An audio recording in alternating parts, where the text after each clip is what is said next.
குட்டி அணிலின் பெரிய சாகசம். ஒரு பெரிய பழமையான ஆலமரத்தின் உச்சியில் சிறிய அணில் குட்டி ஒன்று வாழ்ந்து வந்தது. அவன் சிறியவனாக இருக்கலாம், ஆனால் அவனுக்கு உலகிலேயே மிகச்சிறந்த கொட்டைகளை தேடி பிடிக்கும் ஆசை இருந்தது.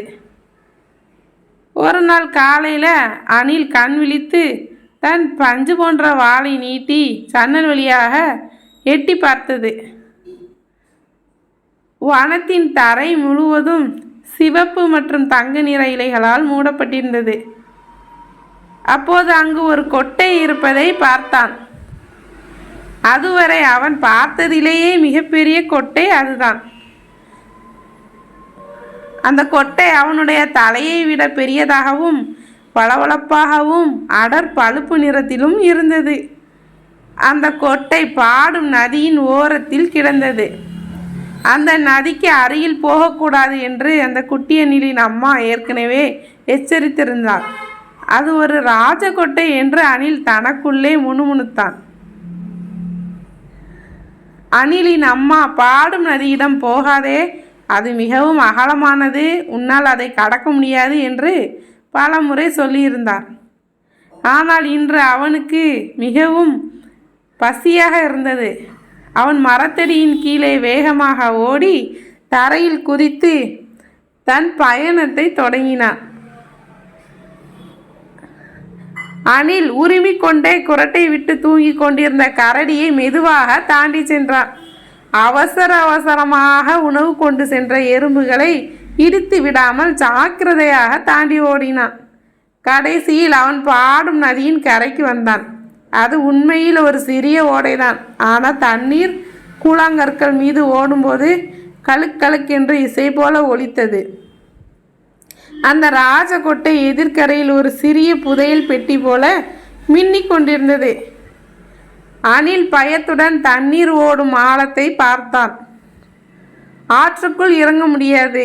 அப்போது அவன் அருகில் மிதந்து கொண்டிருந்த ஒரு சிறிய தட்டையான மரக்கட்டையை கண்டான்.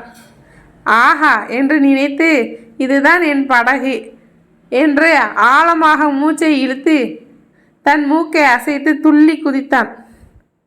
அணில் பத்திரமாக மரக்கட்டை மீது இறங்கினான். மரக்கட்டை அசைந்து சுழன்றது.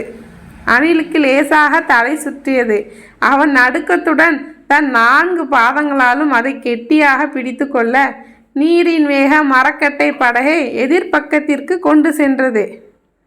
பயணம் வேகமாக முடிந்தது. ஒரு மெல்லிய தள்ளலுடன் அவன் படகு ராஜகொட்டைக்கு அருகிலுள்ள மணல் கரையை அடைந்தது. அணில் கீழே குதித்து அந்த கொட்டையை ஆற தழுவி கொண்டான். அது மிகவும் கனமாக இருந்தது. அவன் அதை தள்ளி உருட்டி கொண்டே படகு இருக்கும் இடம் வரை கொண்டு சென்றான். திரும்பி செல்வது சுலபமாக இருந்தது. அணில் ராஜகொட்டையை மரக்கட்டை மீது தள்ளி அதில் தானும் ஏறிக்கொண்டான். நீரின் ஓட்டம் அவனை விரைவாக கரைக்கு தள்ளியது. அவன் தனது பொக்கிஷத்தை உருட்டி கொண்டே ஆலமரத்தின் உச்சி வரை கொண்டு வந்தான். அந்த பெரிய ராஜகொட்டையை பார்த்ததும் அவன் அம்மா ஆச்சரியத்தால் மூச்சு திணறினார். நீதான் காட்டில் இருக்கும் மிக தைரியமான அணில் என்று பெருமையுடன் சொன்னார். அன்று இரவு அணிலின் குடும்பமும் அந்த ராஜகொட்டையை வைத்து ஒரு அற்புதமான இரவு உணவை சமைத்து சாப்பிட்டார்கள். கொஞ்சம் தைரியம் இருந்தால் எல்லா பரிசுகளும் கிடைக்கும் என்பதை அணில் தெரிந்து கொண்டான்.